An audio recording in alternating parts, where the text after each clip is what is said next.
Unlocking Passive Income, 9 Ideas for Earning Steady Revenue.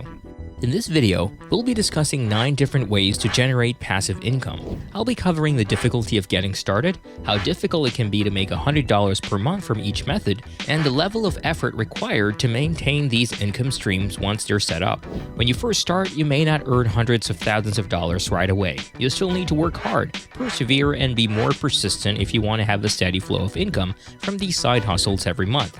Even if it's termed passive income, you have to remember that you cannot earn money if you don't put effort into it. When I refer to passive income, I mean money that's not directly tied to our time.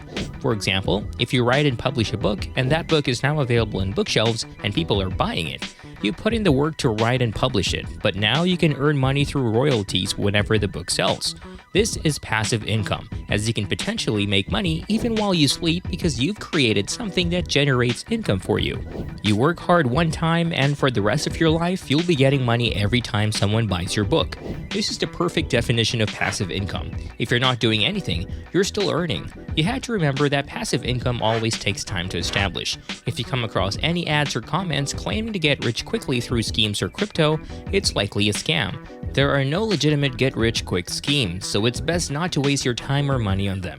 When it comes to making money, think of it as exchanging value. The only way to earn money is by providing value in some form. Passive income is generated by providing value in a way that's not directly tied to your time. So please avoid falling for get-rich-quick schemes, as they never work. The only reliable way to make money is by providing value.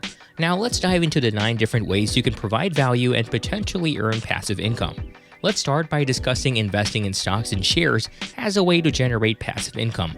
When we invest in a company's stock, we're providing value by offering up our money. In return for this investment, we expect to receive some form of return. Investing in stocks is considered one of the easiest way to earn passive income. If you have savings sitting in a low-interest savings account, they may not be earning much for you. However, by putting those savings into stocks, you have the potential to earn passive income from your idle money.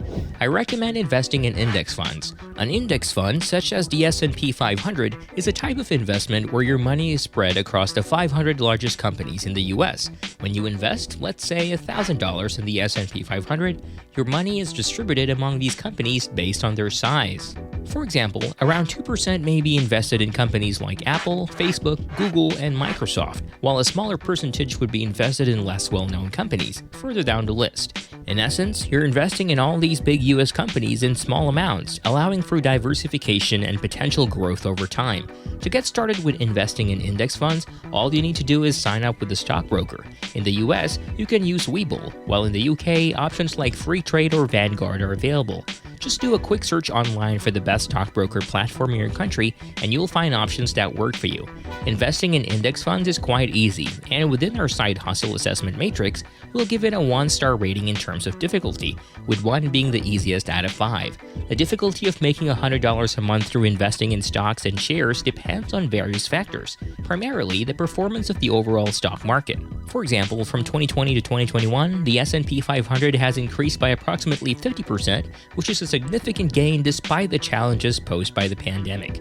If you had invested $2,400 in the S&P 500 in April 2020, the 50% increase would have resulted in a monthly gain of $100. However, it's important to note that stock market performance can fluctuate, and different time periods may yield different results. If you look at the average performance of the S&P 500 over the last 30 to 50 years, it has had a return of approximately 10% per year. This is not adjusted for inflation, but it gives us a rough estimate. So in order to earn $100 a month passively through stocks and shares, we would need to invest around $12,000 in the S&P 500 to generate a return of 10%, or $1,200 per year, which equates to $100 per month. However, it's important to know that investing in the long term allows for compounding to take effect. For example, if you invested $7,500 in the S&P 500 and left it for 5 years, you would likely be making roughly $100 a month based on the average return of 10% per year. Similarly, if you invested $5,000 in the S&P 500 and left it for 10 years, you would also be making $100 a month in purely passive income, assuming the 10% average return. The difficulty of making $100 a month in passive income from stocks and shares depends on your ability to save and invest in a stock market index fund. It's crucial that this money is not needed for the next 5 to 10 years at least. The ease of saving and investing varies greatly depending on your country, circumstances, and job. For example, if you're in the UK or the US where the median salary is around $50,000, it may not be too hard to save $10,000, depending on your circumstances. However, if you're supporting a large family on a $50,000 salary, it may be more challenging. Overall, I would rate the difficulty of achieving $100 a month in passive income from stocks and shares as roughly 3 out of 5 stars, considering the variability in individual circumstances. If you live in a country like India, where the average salary is $3,600 per year, it can be very difficult to save up to $10,000 in total. In terms of maintaining the income once it's set up, we would give stocks and shares a 1-star rating out of 5, as it's relatively easy to set and forget. While other sources of passive income may require more maintenance, stocks and shares are generally straightforward. One potential source of passive income is starting a YouTube channel. Let's assess the difficulty of starting a YouTube channel using our side hustle assessment matrix. I would rate it 1 out of 5 stars, as it's actually very easy to start a YouTube channel. All you need to do is go to youtube.com, click on Create a Channel, and you can start uploading videos by filming them with your phone and uploading them. In reality, making good videos and growing on YouTube are much harder than just getting started. While it's very simple to create a YouTube channel, the real challenge is making real money from it. To be eligible for monetization on YouTube, you need to have at least 1,000 subscribers and 4,000 hours of watch time. So if you're thinking of starting a YouTube channel and expecting to make money right away, that's not likely to happen.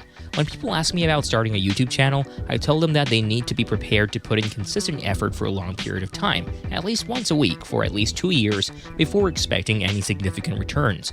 Once you've reached a milestone of 1,000 subscribers and 4,000 hours of watch time on YouTube, the next challenge is actually making $100 per month.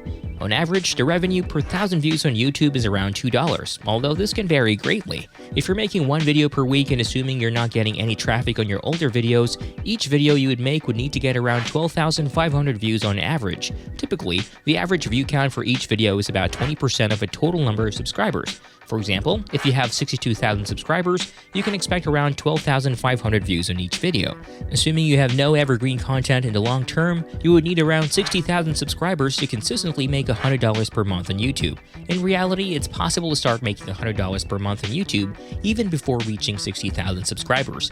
I personally started making $100 per month when I had around 10,000 subscribers, which was fairly early on. However, assessing the difficulty of this endeavor, I would rate it 4 out of 5 stars. While it's easy to get started on YouTube, creating compelling videos that perform well is challenging. It requires developing skills in camera presence, video editing, and engaging with your audience. Despite the challenges, it's a rewarding experience as you get to connect with people online and learn new skills. Making significant money from YouTube is tough and requires sustained effort and dedication. Finally, in terms of effort, getting the first 1,000 subscribers on YouTube is harder than maintaining and growing your channel. Once you've hit that milestone and found a formula that works, it becomes easier to maintain and grow your channel compared to starting from scratch. In our side hustle assessment matrix, we'll rate the maintenance of a YouTube channel as 2 out of 5 stars. There are other ways to monetize the YouTube channel, such as brand deals and merchandise sales, but these may not be considered passive income through YouTube, so they're not included in this side hustle assessment matrix. Another idea for making passive income is to start a podcast. This is generally easier compared to starting a YouTube channel, although growing a podcast can be more challenging than growing a YouTube channel. Unlike YouTube, podcasts don't have a built-in algorithm to help with growth.